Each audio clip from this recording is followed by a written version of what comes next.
السلام علیکم ورحمۃ اللہ وبرکاتہ۔ ڈاکٹر عزیز احسن آپ کی خدمت میں حاضر ہے۔ ہم نعت ریسرچ سینٹر کے اس چینل سے مختلف کتابوں کے تبصرے نشر کرتے ہیں۔ آج میرے سامنے جو کتاب ہے وہ ہے اردو میں نعتیہ شاعری۔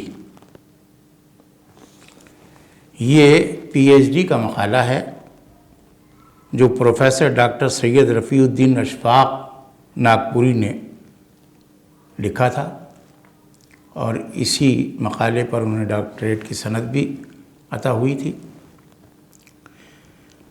یہ 1955 میں لکھا گیا تھا، لیکن بھارت میں یہ شائع نہیں ہو سکا۔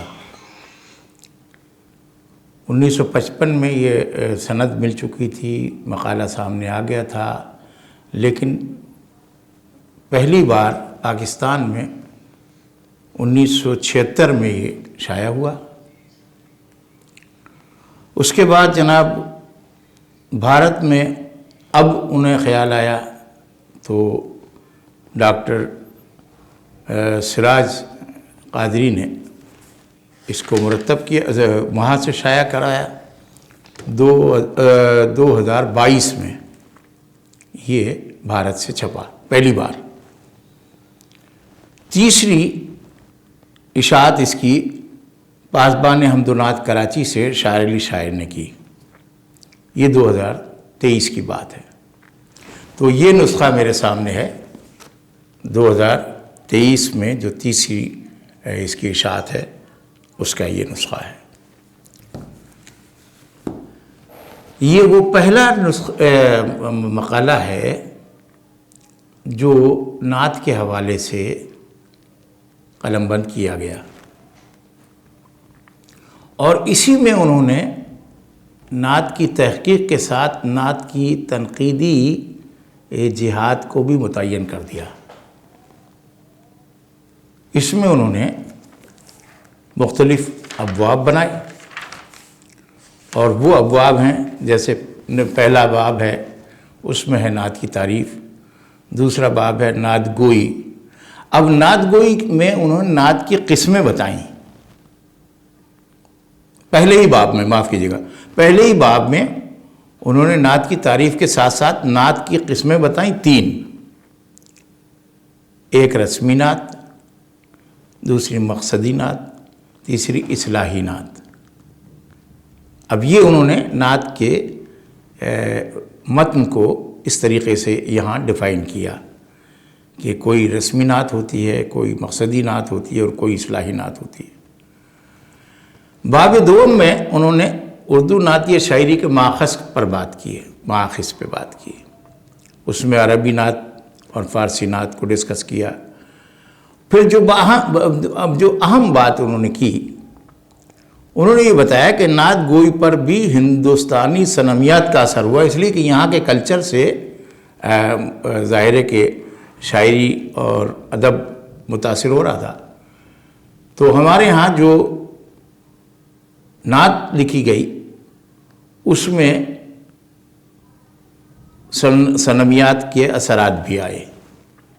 اس پر انہوں نے تفصیلی گفتگو کی ہے۔ اس میں ایک بات وہ بار بار انہوں نے دہرائی ہے کہ چونکہ ہندوؤں میں اوتار کا تصور یہ تھا کہ یہی خدا ہے، تو اس لیے کہ یہاں پر ہمارے ہاں بھی یہ بات آ گئی کہ وہی جو مستوی عرش تھا خدا ہو کر اتر پڑا ہے مدینے میں مصطفیٰ ہو کر۔ اس طریقے کی باتیں انہوں نے اس میں لکھی۔ احمد بیلامیم کی بات آئی۔ تیسرا باب ہے اردو میں نعت گوئی۔ اس میں جناب انہوں نے 25 شعراء کا تذکرہ کیا ہے، آغاز سے لے کے انہیں حضرت سید محمد حسینی، سید محمد اکبر حسینی، نظامی، صدر الدین، عبد الملک بلوچی، سلطان محمد قلی قطب شاہ، ملا وجہی، غواسی، سنتی، ابن نشاتی، نصرتی، سید بلاقی، طبیعی، معراج نامہ مختار، قدرتی، فتاحی، قصہ ہرنی کا، یہ نہیں ہے وہ قصے کا نام سے بات کر دیے، بعض وفاقتہ، قصیدہ معجزہ، اس کا بھی حوالہ دے دیا. ایک اور قصیدہ معجزہ نور نامہ، وفات نامہ، سرور کائنات، امامی دکنی، شمائل النبی ولی. ان لوگ یہ کچھ کے عنوان دے دیے انہوں نے اور کچھ کے نام بتا دیے. باب چہارم میں قدماء کا دور بتایا انہوں نے، جس میں سید شاہ سراج الدین سراج اورنگ آبادی جو بڑے مشہور ہیں، ہے نہ جنوں رہا نہ پری رہی، ہے وہ بڑا مشہور شعر ہے ان کا. اس کے ساتھ مرزا محمد رفیع سودا، نوازش علی شیدا، مولانا محمد باقر آغا، یہ جناب اس باب میں آئے ہیں. باب پنجم میں ایک عجیب بات انہوں نے کی ہے کہ بالکل ایک شاعر نذیر اکبر آبادی کا ذکر کیا ہے، اور وہ اس لیے کیا ہے کہ وہ نہ تو متوسطین میں آ سکتے تھے اور نہ قدماء کے دور میں آ سکتے تھے، وہ درمیانی. اچھا، یہ وہ شاعر ہے جس کو کہ عوامی سطح پر تو بہت ہی اس زمانے میں بھی قبولیت حاصل ہوئی اور بعد میں بھی، لیکن جو ادب کے بہت ہی سنجیدہ لوگ تھے جیسے ہمارے شیفتہ، انہوں نے اس کو نظر انداز کیا یا اچھے الفاظ میں یاد نہیں کیا، وہ نظر انداز رہا. بعد میں ترقی پسند لوگوں نے ان کو، ترقی پسند تحریک والوں نے اس کو اٹھایا کہ یہ عوامی شاعر ہے. بہرحال تو یہ اس باب کا اختصاص ہے کہ پورا باب جو ہے وہ نذیر اکبر آبادی پر ہی مشتمل ہے، اور ان کی ایک دو نعتوں کے حوالے بھی ہیں. پھر اس کے بعد باب ششم ہے متوسطین کا دور. اس میں مولوی کرامت علی خاں شہیدی ہیں، حکیم محمد مومن خاں مومن ہیں، حکیم مومن خاں مومن ہیں، راجہ مکھن لال مکھن ہیں، لطف علی خان لطف ہیں، نواب اختر محل اختر، مولوی غلام علی شہید امام شہید، منشی شنکر لال ساقی، یہ ہے جناب. باب ہفتم میں انہوں نے متاخرین کا دور قرار دیا ہے اس کو، اور اس میں امیر مینائی، مولوی سید محمد محسن کاکوروی اور میر اعظم علی خان شائق اور صاحب ابو العلا، ان لوگوں کے نام دیے ہیں.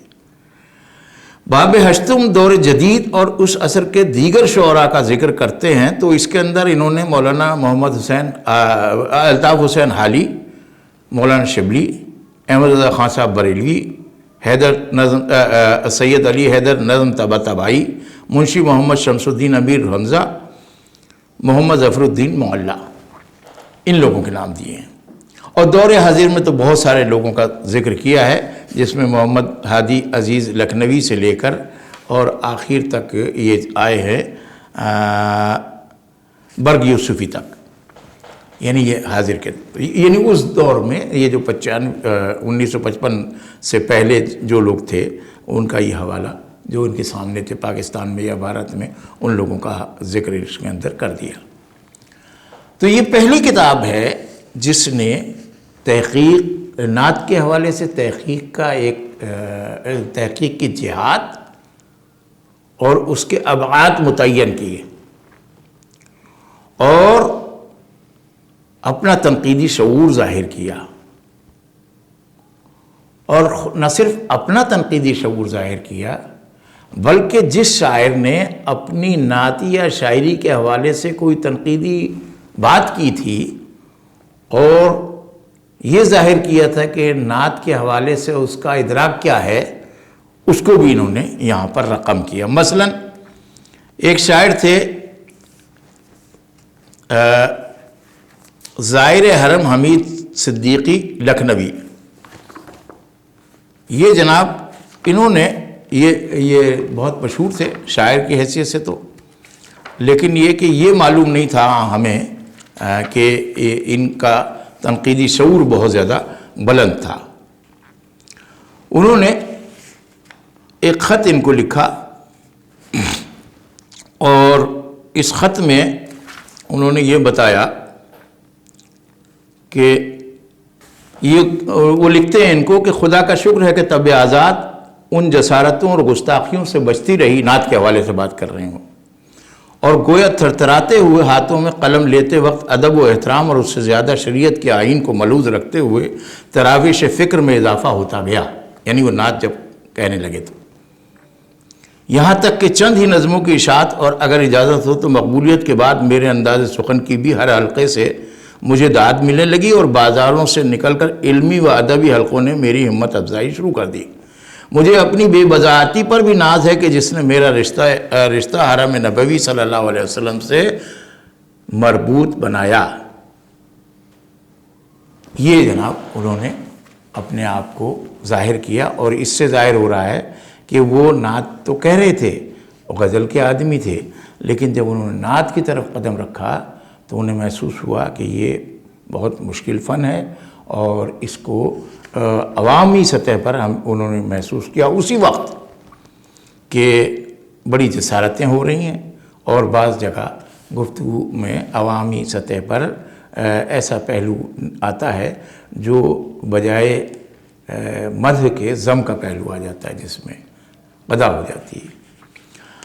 تو یہ شعور جو ہے یہ ان کے ہاں اجاگر ہوا، اور اسی طریقے سے کچھ باتیں ہمارے ماہر القادری صاحب نے کی تھیں اپنی کتاب میں، اور وہ بھی انہوں نے دہرائیں۔ انہوں نے کہا کہ بھائی یہ بہت ہی نازک فن ہے، اور اس کو بہت ہی احتیاط سے برتنا چاہیے۔ تو یہ سمجھ لیجئے کہ نعت کے تحقیق کے حوالے سے بنیاد گزاروں میں یہ پہلا نام ہے، رفیع الدین اشفاق ناگپوری۔ انہوں نے جو کام کیا، اب اس کو چونکہ یہاں شائع کیا ہے تو عرض ناشر میں شاعر علی شاعر نے کچھ اپنی باتیں کی ہیں اشاعت کے حوالے سے، اور جناب اس کے اندر جو یہ تیسرا ہمارا نسخہ ہے، تیسری دفعہ طبع ہونے والا نسخہ ہے، اس میں ڈاکٹر ریاض مجید نے بھی مقدمہ لکھا ہے، اور سبیر رحمانی نے بھی اپنی رائے دی ہے، اور دی باچا جو ہے وہ تو خیر ان کا ہی ہے، اور جناب فلیپ میں اس خاکسار نے کچھ باتیں کی ہیں ان کے حوالے سے۔ یہ کتاب اردو نعت کی تحقیق کے حوالے سے اور تنقید کے حوالے سے بڑی اہم کتاب ہے، اس لیے کہ اس کی وجہ سے بعد میں تحقیق کی راہیں بھی کھلی، اور پاکستان میں اور ہندوستان میں نعتیہ تحقیقات کے بہت سارے دربار ہوئے، اور ابھی یہ سلسلہ جاری ہے، اور یہ تو جاری ہی رہے گا قیامت تک، اس میں ذرا تنوع پیدا ہوتا رہے گا، اور اسی سے تنقیدی نکات بھی پیدا ہوتے رہے، اور الحمدللہ تنقیدی شعور پھر بعد میں 1995 میں نعت رنگ کے حوالے سے اجاگر ہوتا رہا، اور اب وہ سلسلہ آگے بڑھ گیا ہے۔ اللہ تعالی ہمیں نعت کے حوالے سے بہت زیادہ محتاط کر دے، اور محتاط رویے کے ساتھ نعت لکھنا، نعت کی تحقیق پر بات کرنا، نعت کی تنقید پر بات کرنا ہمارے لیے آسان کر دے۔ اللہ تعالیٰ ان کے درجات بلند فرمائے۔ یہ بہت ہی بڑے انسان تھے، سادہ سے زندگی بسر کرتے تھے، اور بہت ہی زیادہ انہوں نے یہ مقالہ لکھتے ہوئے فارسی، عربی، اردو اور ترکی زبانوں کی نعتوں کے حوالے سے باقاعدہ تحقیقی بات کی، اور اس کو ان کا مطالعہ کیا، اور پھر یہ کتاب وجود میں آئی۔ اللہ ان کی مغفرت فرمائے، اور اس کتاب کو روز افزوں ترقی یعنی مقبولیت عطا فرمائے۔ السلام علیکم ورحمۃ اللہ وبرکاتہ۔